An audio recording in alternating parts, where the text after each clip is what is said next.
Welcome to Zip Code Zero. Today's guest is Liam Cosgrove. Liam is a DC based correspondent for The Gray Zone, an independent news website dedicated to original investigative journalism and analysis of politics and empire. With much of the mainstream media being pretty aggressively pro war in its coverage of Ukraine, Liam has stood out for pressing both the administration as well as members of Congress on the conflict in a way that tries to get to the deeper truth of what's going on. On the show, we talk about Liam's career trajectory and what it's like to be the odd man out at these briefings. We talk about the Ukraine war, of course, the presidential election, political influences on him, and a little bit about the JFK assassination. Liam comes from a bit of a libertarian background, while I look at most things from the left. But we found a lot of agreement when it comes to U.S. foreign policy and a very strongly shared concern about the risks for escalation in Ukraine up to and including nuclear war. Enjoy the show. As always, hit like, subscribe, and share with your friends. Thank you.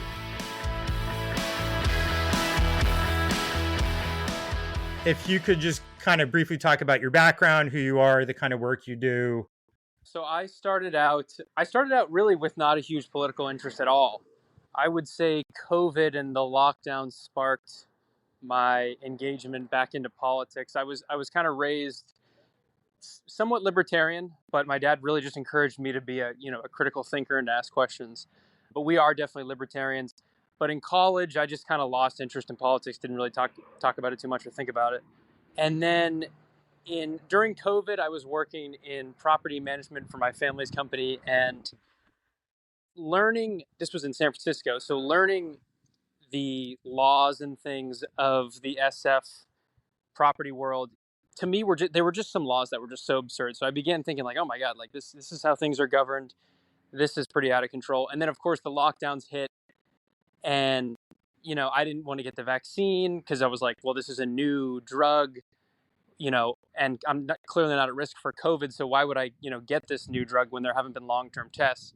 And I remember getting in arguments with my friends about this, because to me, the rationale was so clear, that it should be my right to not get something like this and there could be unknown risk.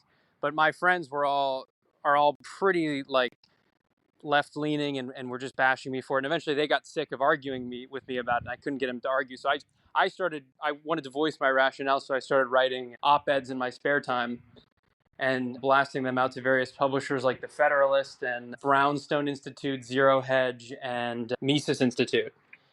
And that sort of landed me, that kind of, I built a portfolio that way and I was able to get a job at the Epic Times, where I was actually later fired for asking about Gonzalo. I was pushing the boundaries at Epic Times a lot. If people don't know them, they're kind of like populist conservative, but they're very hawkish on foreign policy. They're like vehement anti-communist because they were founded by this Chinese dissident impressive guy, actually the founder, but they are so vehemently anti-China that, they're kind of like pro-military industrial complex in a way.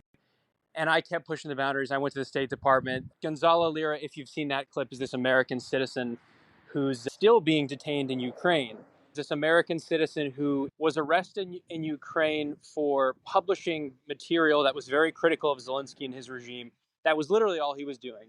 I mean, it was very harsh critiques, but after all, he's an American citizen. He lived in Ukraine before the war broke out, so that was his residence. And Zelensky's the SBU, which is kind of like Zelensky's FBI, just one day showed up at his house and arrested him.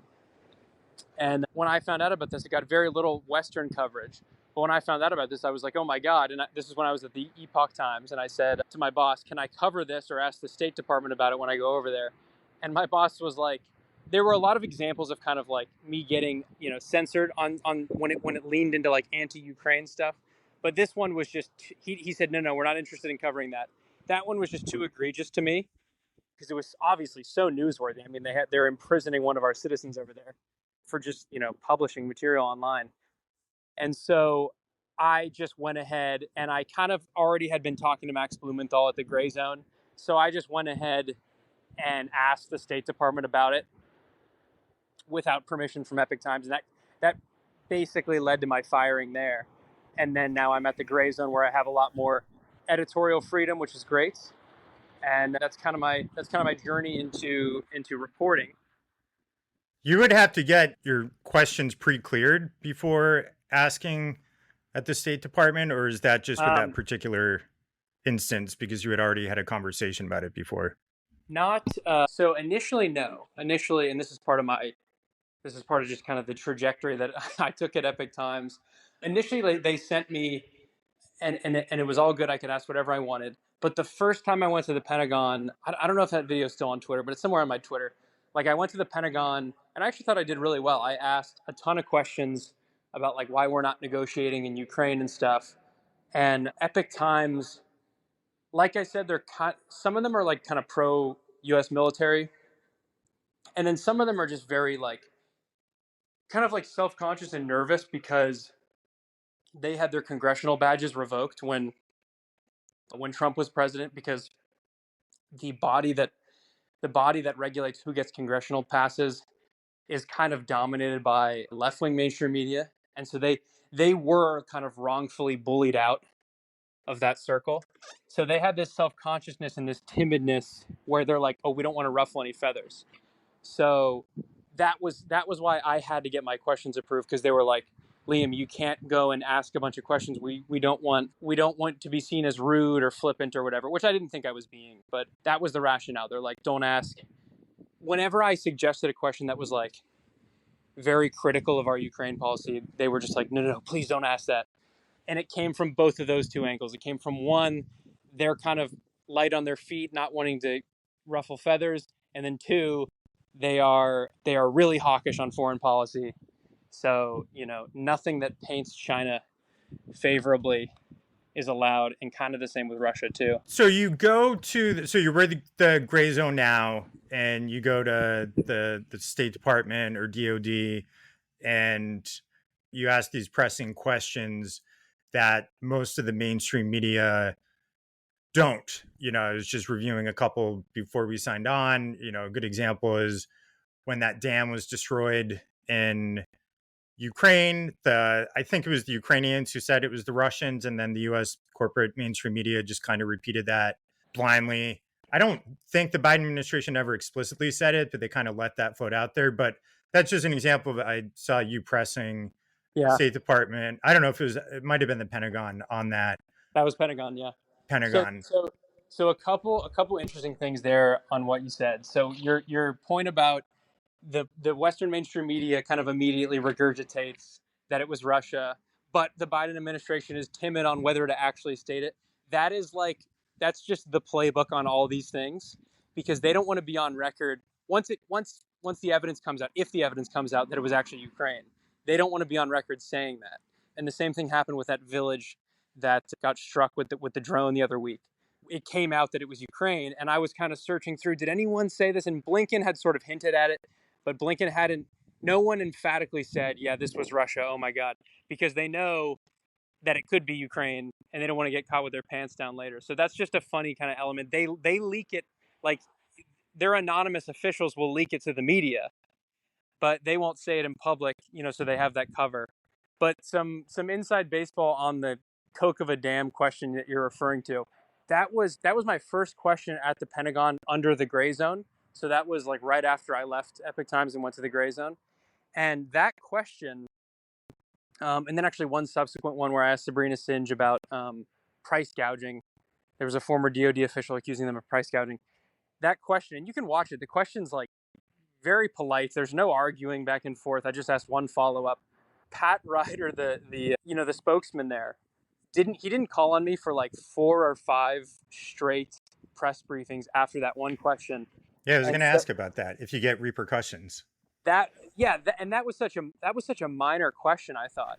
And I was happy to be at the gray zone where I could actually ask these things, but then I kind of realized, oh no, like, now I'm getting skipped. Also, it could have been that I was at the gray zone, like, these guys behind closed doors probably hate the gray zone.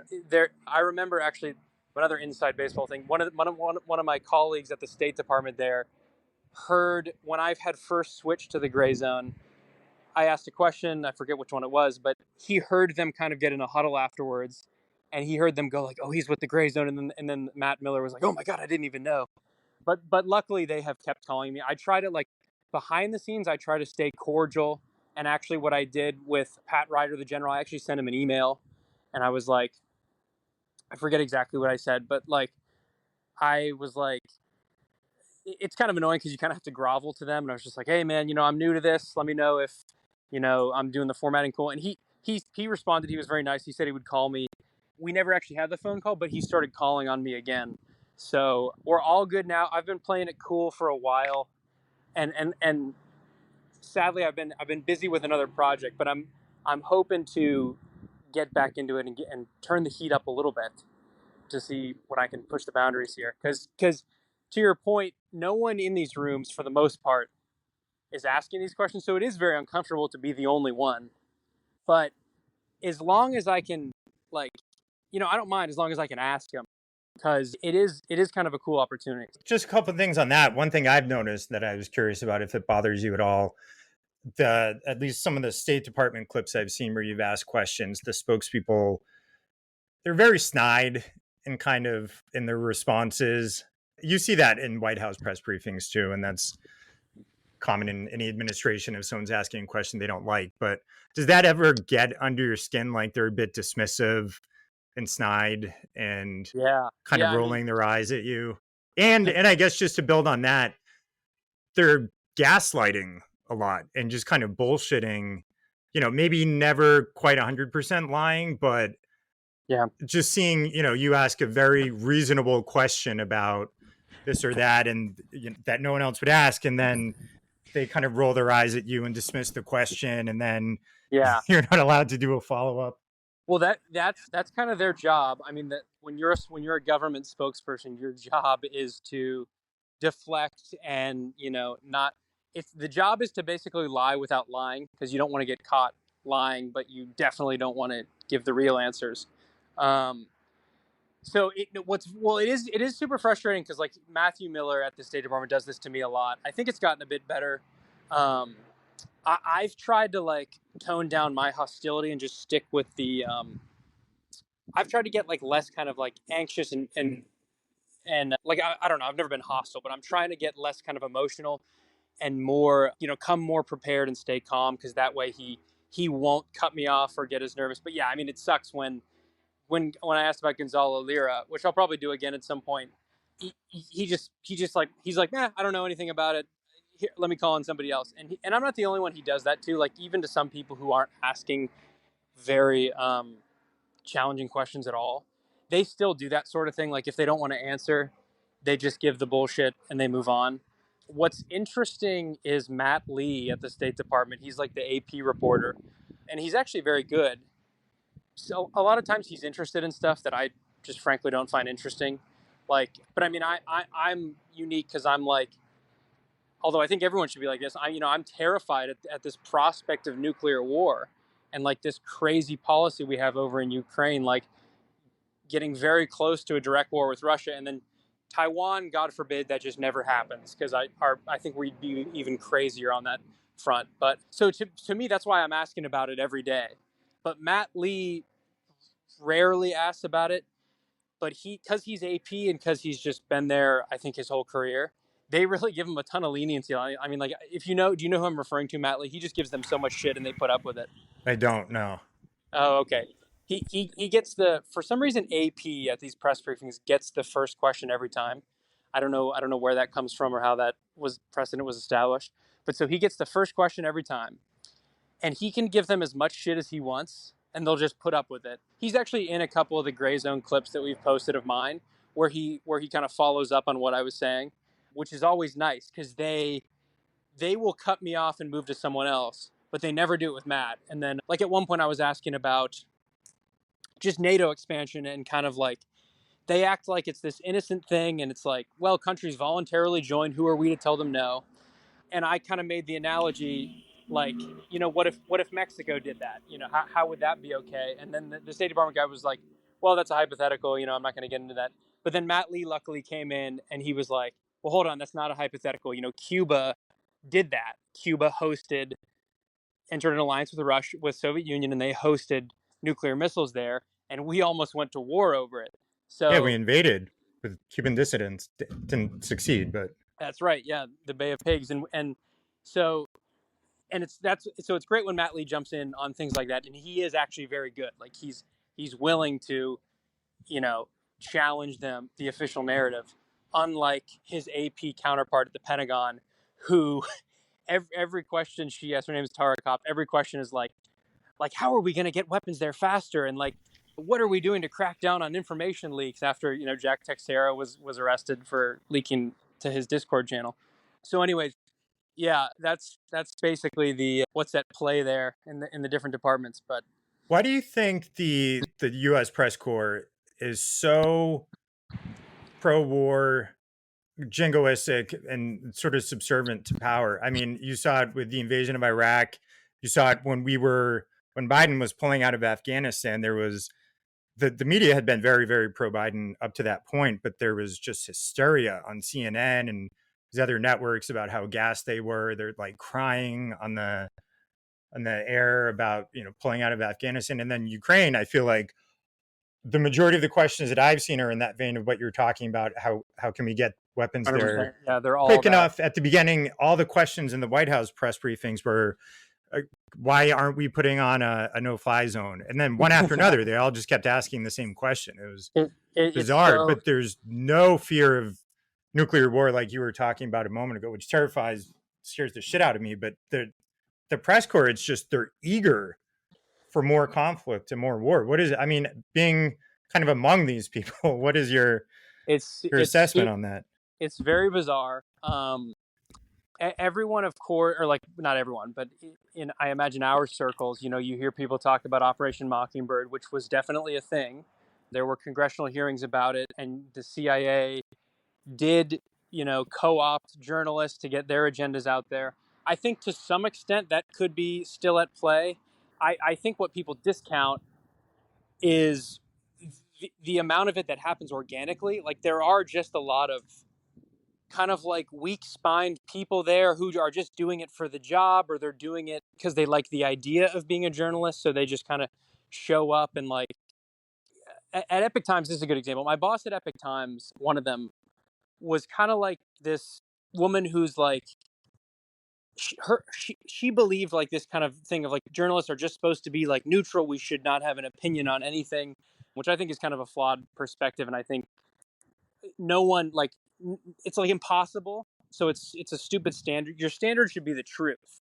Your opinion to me, like you shouldn't like repress your opinion as if you could even possibly do that. But anyways, she's the White House reporter for the Epic Times, and like her articles are like I see them occasionally, and it's like Joe Biden went to the dentist today and got a good report from the dentist, and it's like yeah, okay, yes, you are being neutral and you're telling people what happened, but like you have like did you ever think for a second to be like, okay, well that's just why did you even write that? Because it's just so not newsworthy. So like there are people like that who are just kind of like brain dead and just go along with this machine that's already self-perpetuating. So and then a lot of it, like in terms of what you're saying about like when they ask the question, why aren't we doing a no-fly zone? Why, I think it's because they literally buy all the journalists have bought into this story that like Putin is a really singular evil today. So like to them, like like so they genuinely believe that Hitler's evil. So to them, they're asking like the right question. To them, they think they're like holding the government accountable. Like, why aren't you guys getting the weapons there faster? Because I think they just don't know the history of like the U.S. overthrowing the government of Ukraine in 2014, at least helping to. Yeah, and everything is Munich to them and people on the Hill. That's the only history they seem to know is Munich. Yeah. So I think that's part of it. I'm sure there's some like there's also the aspect of like if you want a very easy way to get ahead in that career is to play ball with like the official narrative, and your anonymous officials that you quote are kind of always bolstering the regime, and that's how you get the awards, and that's how you get like a job at the Atlantic and all this stuff. So whether it's Operation Mockingbird, or you just want to call it kind of like simping for the regime, it's like a lot of that is like organically at play, where it's like the journalists, it's not like they're like secret undercover agents, but they're just people without a lot of intelligence and without a lot of moral backbone who want to do well in their career. So they'll report favorably and kind of ingratiate themselves into government and with government. Yeah, and I feel like there's probably also the social pressure aspect of it, just DC being a Oh, very kind of oh, incestuous. we're like when I'm in those rooms, I am always like a little uncomfortable because I know I'm the odd one out. I'm going to ask the question that's going to annoy everybody.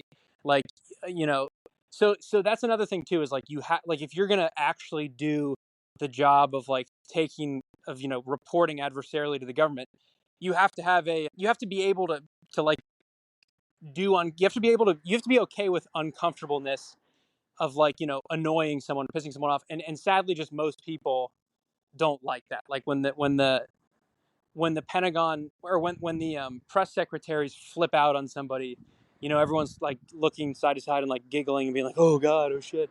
So yeah, there's kind of just a basic social element of like humans are social animals and they want to, like you're saying, they're around these think tanks, they're around the people who work in government, and people want to get along with their neighbors, so they end up just kind of coalescing in opinions as well. And literally going to parties with each other. I mean, you're probably familiar with the book This Town by Mark Leibovich, just talking about all I'm the. not actually.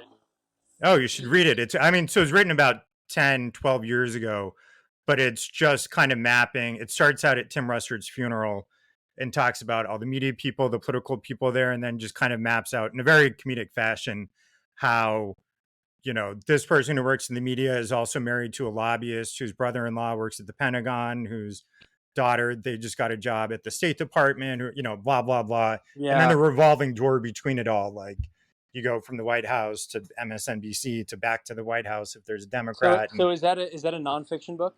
yeah, it's a nonfiction book. It's a really good book, Okay, and it's a pretty light read.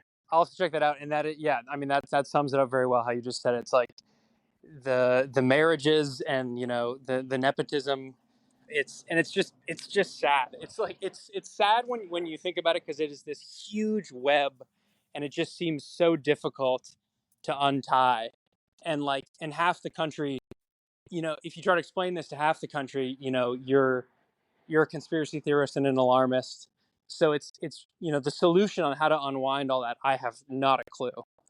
I guess on the bright side, the Republican Party, for me as a libertarian, it's been good to see the Republican Party become a lot more libertarian lately, and Do and you and think they are anti-government. though? I mean, Not it fully by any feels means. a little selective to me. Oh, I 100%. Yeah, I mean, like I know they had that weaponization of government committee, which I think was actually shining a light on some disturbing practices on some of the collusion between the tech.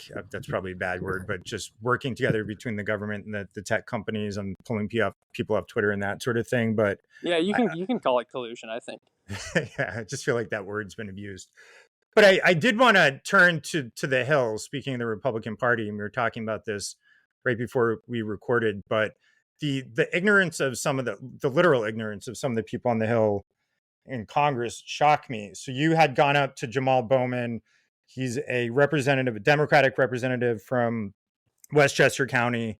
I think the district dips a little into the Bronx too. He's very, very liberal. When he got in, he joined the squad. You went up to him very politely, and he was very polite to you and sort of friendly. And you asked him about the Donbass and Crimea, and he openly said he had no idea what they were, and literally had no idea what you were talking about. But he said he supported. I was just watching this before, so I wrote it down. He said he supports the war in Ukraine because Putin is a madman. And then Uh-huh. you asked him why the war started. He said because our foreign policy is crap, and then talked about the military industrial complex. But every time you asked him why he kept voting for money, I don't think he's voted against any of the funding to go to Ukraine. And he just sort of got agitated at you and was asking you why you were even asking Yeah, him that. yeah. So yeah, he was very friendly at first, and yeah, I mean, interest. It was very. He just didn't really know what he was talking about. But that's kind of part of the problem. Is like, It's shocking. I mean, you don't know what the Donbass and Crimea are, and you're voting to send tens of billion, over 100 billion authorized to fight this war, and you don't even know what the hell is going on the Yeah, ground. I mean, yeah. I that mean, floored me when I saw that.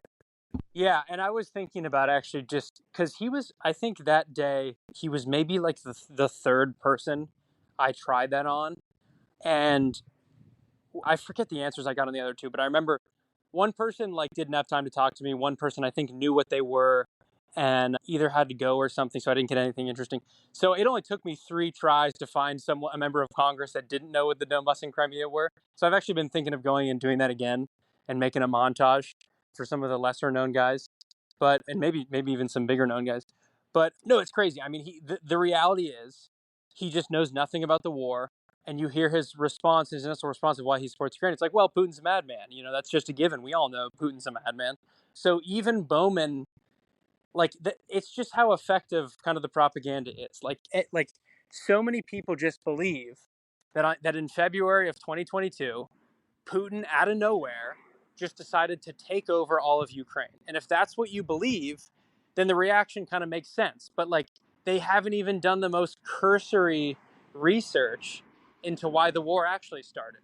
And then when you try to you know, when you give the rationale for why the war actually started, I remember once I was talking to Huzinga, I forget his name, but he's another member of Congress. I explained the rationale about NATO expansion, holding, and he's like, and I was like, what do you think about that rationale? And he's like, oh, you mean Putin's rationale? And I was like, well, I mean, it's just, yes, he does hold that rationale, but what do you think of the rationale? And he was like, well, no, it's ridiculous. Putin holds it. So it's this really just like elementary level thinking that, and then what's funny is, as you point out, he later says, what do you our foreign policy is crap. It's because of the military industrial complex. So it's like it doesn't even compute with his own beliefs Yeah, because there's a he cognitive dissonance there. yeah it just there's a tension there of just not making sense within his own brain. He clearly hasn't thought about it. Bowman, I think, is somewhat of like a I get the feeling from him that he's like a genuine guy, Yeah. but he's just like a super dumb left wing populist who Yeah, I who is think just who wants is to the focus total on showman. domestic policy, right? He's big on domestic policy. He's a total showman. Like if you've seen him yell at Marjorie Taylor Greene and Thomas Massey, those clips that went viral, like he just like he is a bit of a showman. So he's a bit of a charlatan too. Like same with AOC. Yeah, I mean, there's no excuse for that. I mean, you can't steal billions of dollars from the American people and go send it over to Ukraine when you can't even name like the two most crucial regions to why the war started. It's despicable. He's stupid. Like I don't think he's malicious, but it's still inexcusable to do that. Does the uniformity of the Democratic Party on this war surprise you? I mean, just looking back to the 90s when NATO expansion first started, there's a real divide in Congress and in the Democratic Party about that first wave of NATO expansion. And I think it was 1999 when it was going to Poland Oh, and interesting. I think Hungary. And the Bill Clinton's defense secretary, I guess, threatened to resign. He didn't end up doing it. But even George Kennan was against it. But now they're just blindly following everything that the White House says. Yeah, God, is that just partisanship? I mean, if this were Trump, would they be up in arms? yeah. I mean that's a good question about Trump. It is interesting. There's one clip I have. I got this when I was still at Epic Times, and this was another reason they fired me because they didn't want me going on Capitol Hill after they reprimanded me for the Gonzalo Lira thing. I talked to Ilhan Omar, who, and this is another pressure point I should be pushing. Cause I should go try to find her on the Hill. I forget what I asked her, but something was just in the news, and I said maybe it was the cluster munitions or something. I saw a clip of you asking her about you had talked with Jerry Nadler, and That's he was correct. a Yeah, little ambivalent about whether Ukraine goes into Russia or something. Then you asked yeah, Ilhan Omar about the comment. that's right. That was the one I was trying to remember. And Ilhan Omar was like, "Whoa, no, I actually like." She didn't really make any emphatic claims, but she was like, "Oh, that actually would make me feel a little uneasy if Russia was, or if Ukraine was specifically targeting Russian soil." So it was really good. It was a little hopeful to see that from people from kind of the true populists like Ilhan Omar. So she's someone I hope to talk to again when I get back on the Hill. And yeah, but in general, of kind of why there's so much conformity among the left, I have no idea what goes on behind the scenes on Chuck Schumer and Nancy Pelosi, how they get people in line. I do think that it's kind of inherent. It's inherent to the whole left right spectrum of like the people on the left are collectivists. By that's kind of the idea of left wing politics is you're a collectivist, you believe in socialist policies, things like that, and therefore you're willing to kind of subvert your integrity a little bit to kind of help the greater good. Whereas right wing people are more individualists. And so they're going to speak up if they see something that doesn't sit well with them.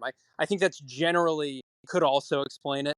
But I But would then say again, I a mean, majority of the Republican House and Senate are still very, very pro-war. Actually, I don't. There's probably very no, few 100%. senators. I mean that speaks, I think, to the power of like the defense lobby. I'm just saying the reason you are seeing at least a few on the right, I would imagine, is like it could derive from that sense of individuality and like you know uh, let's tend our backyard here and not go police the world and all that stuff. I don't know who's like responsible for that. I think Ron Paul, Trump a little bit maybe, but it's you just see a lot more dissent within the Republican world than you do in the Democrat world, and I've just kind of had that thought of kind of like, well, it kind of makes sense because Democrats are collectivists and Republicans are individualists.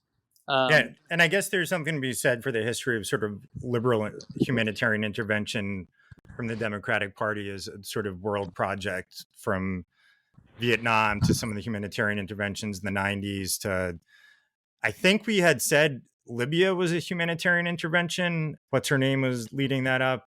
Forgetting her name. She was big on responsibility to protect. Samantha Power. oh Apparently she had been big on, but it was we've got to do it for the good of the world kind of thing, which obviously didn't turn yeah, out I too well. mean, yeah, and I have no idea the people at the top, but like I have no idea how much they believe that behind the scenes. That's something I often wonder I about whether think they do. I think I they think some of 100% them believe I it. think some of them do. Like the spokespeople, I think the spokespeople that I talk to do. But when I think of like Dick Cheney, Oh, I don't think he gives a I don't. shit about Yeah, yeah. it. I was thinking more like Dick Cheney, Rumsfeld, and like Chuck Schumer. I don't know about Samantha Powers too much, but yeah, I mean it's interesting. But on the collectivist thing, that's not totally true, obviously, because there are a bunch of people on the far left right now who are totally against these wars. I think a lot of the people who watch the Gray Zone are kind of like far left. It's basically what I am. So I come from Oh, the okay. left, but disaffected with the Democratic Party. I don't know if I've ever Oh, I been see. fully aligned with the Democratic Party, But but do you come at come it from the do you left. come from like because there's guys like Jackson Hinkle who are like and Caitlin Johnstone who are like 100% communist, and yet like the totally opposite ideology as me, but like I'm totally happy to ally with them to save to avoid destroying the world. So that's, to me, it's the most important issue by far. So I could care less about economic stuff right now. Yeah, I agree. How do you think the war will play out? Just as someone who's been keeping a close eye on it. Oh man, I mean, I've thought about that, and I try to like think of ways that there could be an off ramp. I mean, it's great to see a majority of Americans now not supporting weapons anymore. It's great to see Poland coming out and saying like no more weapons from us. I But wasn't think that over grain? My understanding was yeah, Ukraine, that wasn't a huge yeah. they had been flooding Poland with grain because because of trade things with the war going on, and Poland has an election coming up, and it was hurting Polish farmers, and Yeah, yeah, it a sort of weird yeah. fed into a larger dispute. It was not as principled anti-war as it was initially reported. Yeah, no, that's a great point, and I haven't read too much into that, but I did hear that, which is also a very funny rationale. It's like, oh, you guys are reducing the price of grain too much. It's just from a libertarian standpoint, that's also just very frustrating, like protectionist policy of like, God, we got to keep the price of grain high Yeah. to support our our farmers here, but so at the expense of the consumer. But I forget what we were talking about. Oh yeah, so that's one way I hope it could end. Like I think basically what'll happen is hopefully the pressure just becomes such that and people like psychos like this guy Elbridge Coolby, if you know him, he's from like the Marathon Institute or whatever. He's this vehement anti-China hawk, but he's also a huge proponent of getting out of Ukraine so we can focus out of Taiwan. Oh yeah, that's an Um, interesting perspective I've seen a lot of. so Against Ukraine so we can focus on China. Yeah, which is Prepare the for the whole, war in 2025. which is a very scary thing, but at least that would, get us out of Ukraine. So that's what I think is the descent. I think might build to a point where it looks untenable, or like maybe there is actually some like competence somewhere in the Pentagon and the CIA of like, or like competence and like a little humility where they go like, okay, maybe we shouldn't risk destroying the world over this. But so what I think will happen is the narrative like, and this will just be so frustrating and sad to see, but the narrative I think will start slowly seeping out, and it'll be like hopefully maybe it'll start with Crimea. Hopefully they can negotiate Crimea or whatever. Slowly but surely, you see the narrative seep out of like, well, I guess it's okay if they take Crimea or the Donbass or whatever, and then the American public will probably come to accept it.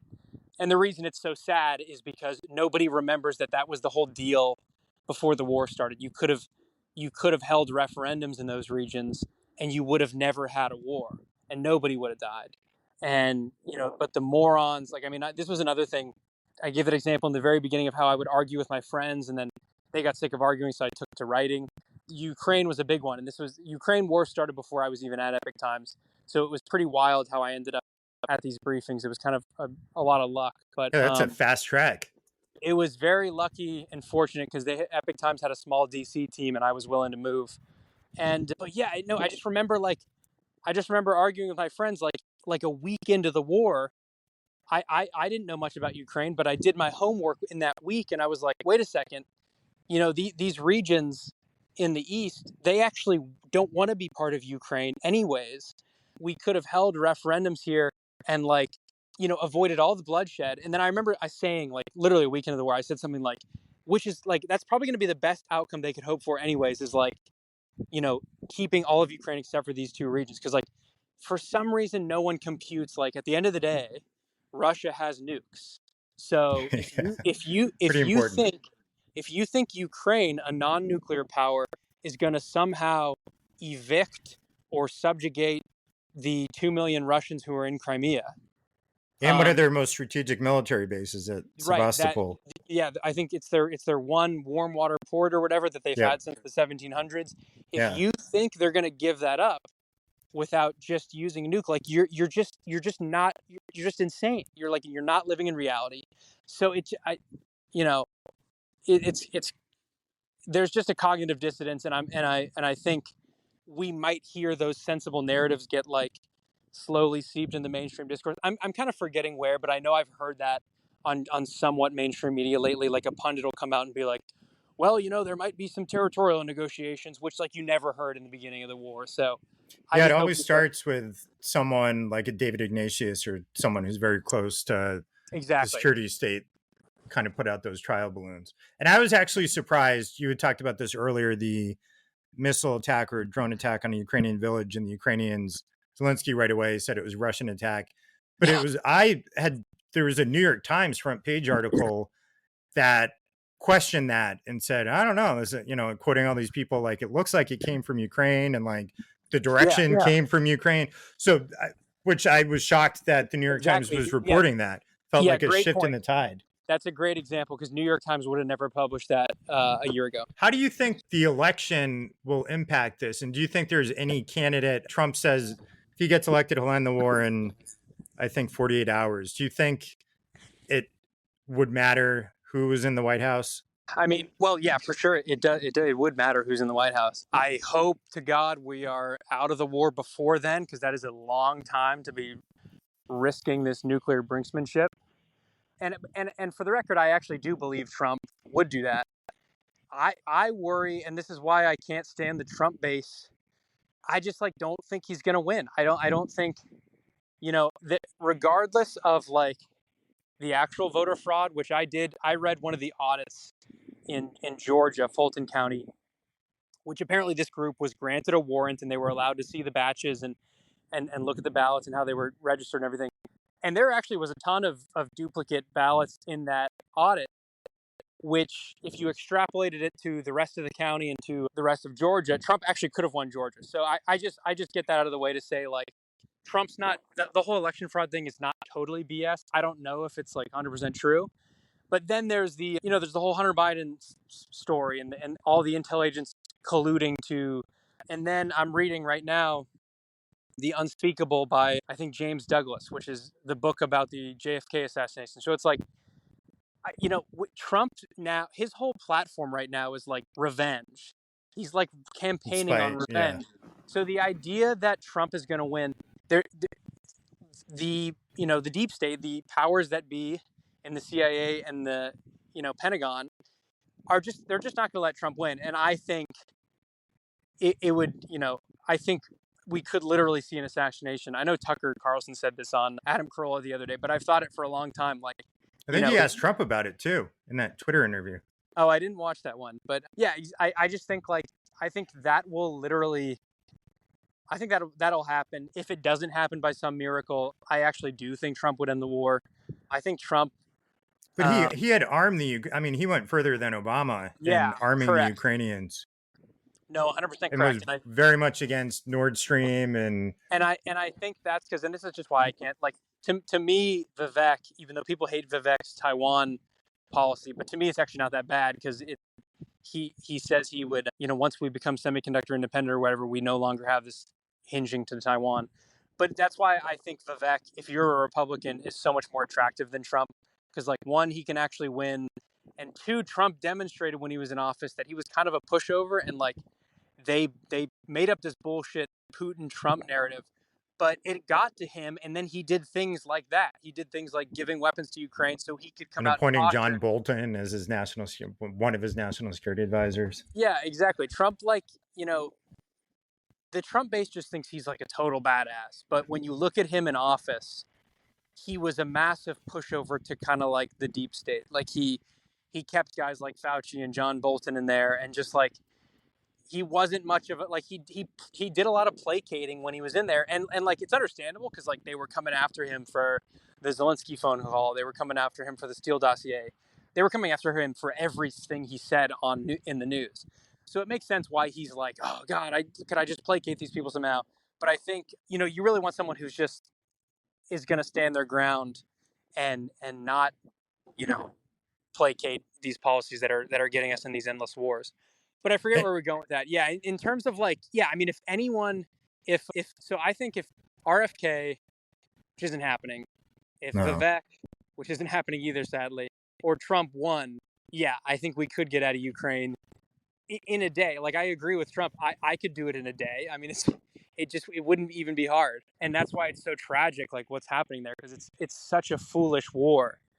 You just let Crimea and the Donbass secede. Boom, you're done. And luckily, those regions actually want to secede anyways, even by U.S. government polling. So it's just the craziest war. It's just infuriating the people who support it. And yeah, I mean, I think the bright side is kind of what we talked about earlier of like these little breadcrumbs that are finally coming out, trial balloons, as you called them. Just out of curiosity, going back, you mentioned you were reading a book on the JFK assassination. What's your take on that? Oh, I mean, my take on that is that the evidence is overwhelming that the CIA killed him. The CIA, Was as well as Oswald some of the Joint Chiefs. like what? How do you see that? So Oh, my theory on this is that I'll just lay my cards on the table is that Oswald had been a CIA asset who just yeah. kind of went rogue. He went a little nuts. He's probably tied to going against Cuba again or something like that, and then they just covered up. Like there was no directive from Johnson to kill Kennedy so that they could expand Vietnam, but it was more like, oh shit, this asset went a little nutty, and so we're going to cover it up, and that's where you see a lot of the Warren Commission stuff. But what So is my your read on take? it, I'm listening to this audiobook and I don't listen to like the all the nitty gritty details. I don't know. I remember hearing actually there was some in this book, The Unspeakable, that actually sort of I just remember there was some reporting about Johnson that kind of exonerated him. Like it actually made it seem like he didn't really fully know what was going on. But I just in terms of like who shot it, what I meant by that is like I wasn't paying attention to like the angles of the grassy knoll and things like that and who did the shot and all that stuff. So I don't know if Oswald did. I think you're right. I mean, he was clearly really deep in the military apparatus and was at that, he was stationed at that U2 base where they had done some of the MK Ultra stuff. I think one of the biggest red flags for the JFK assassination. One is the X-ray that was apparently fake. There was like a fake X-ray that they released to the public to kind of hide the fact that the bullet went out the back of his head or whatever. If that's true, that's obviously a huge red flag. But one that I know far better is that book Chaos, which is a fantastic book. I forget the guy's name. Oh, Tom O'Neill. Great book, like all original reporting by him. Very trustworthy guy who doesn't jump to conclusions and make assertions, which I love when authors do that.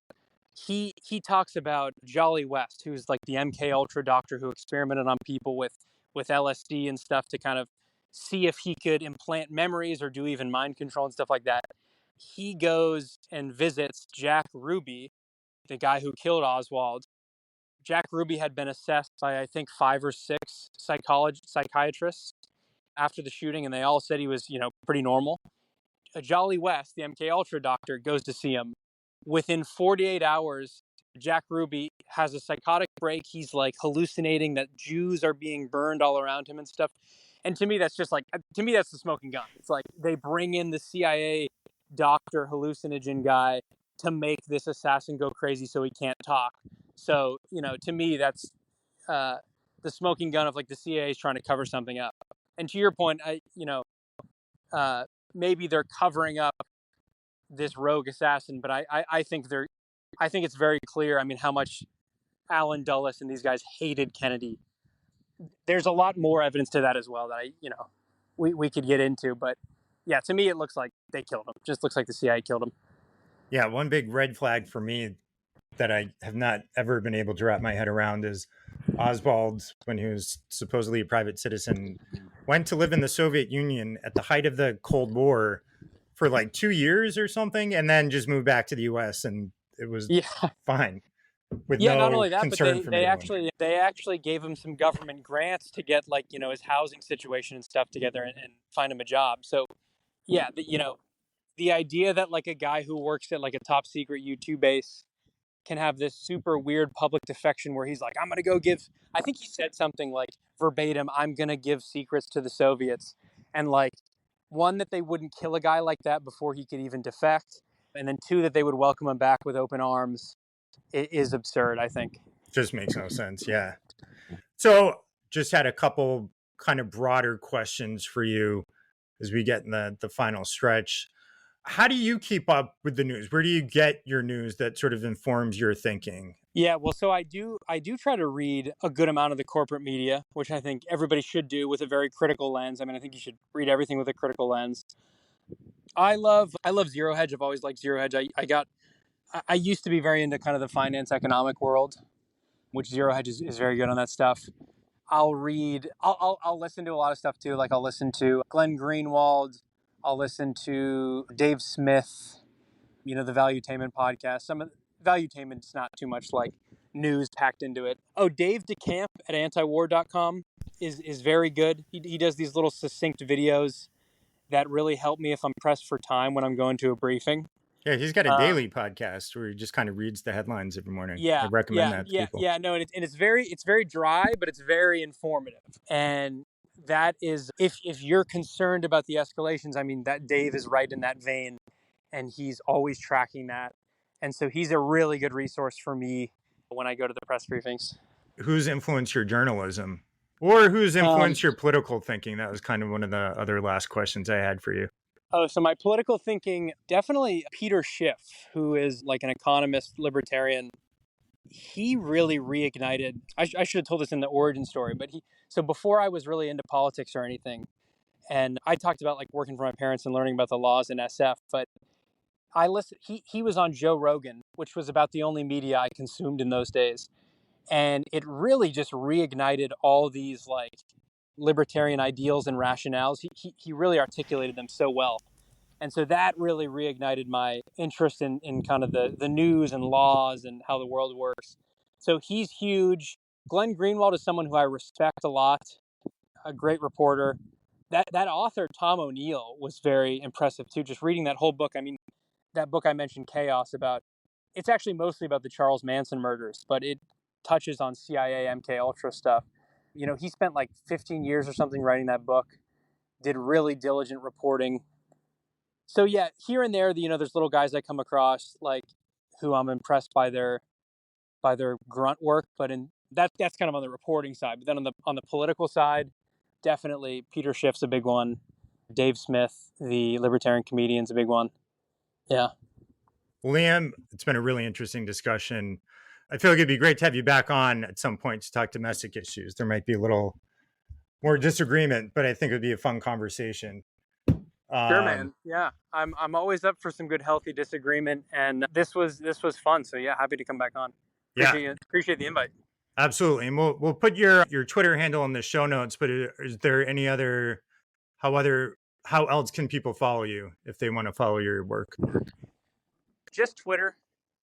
Yeah, just Twitter. And the only message I would leave people with is whoever's listening, whatever your job is, do what you can to avert this like crazy war policy we have, like, heading into World War III. Just do whatever you can. I did what I could, and I surprisingly landed in these press briefings. You have clearly started this podcast to speak out, but I would just encourage people. I don't know whether it's like making signs, educating people, writing to your local politician or whatever. Just try to do something because we often don't realize like how good we have it in this world. Especially when you think of the vast arc of human history, like even the poorest of the poor today, we have so much abundant luxury at our fingertips. We don't need to be throwing it away over like the Crimea and the Donbass. So that's what I would leave people with: is just try to do something to avert this crazy path we're on, and educate other people about it as well.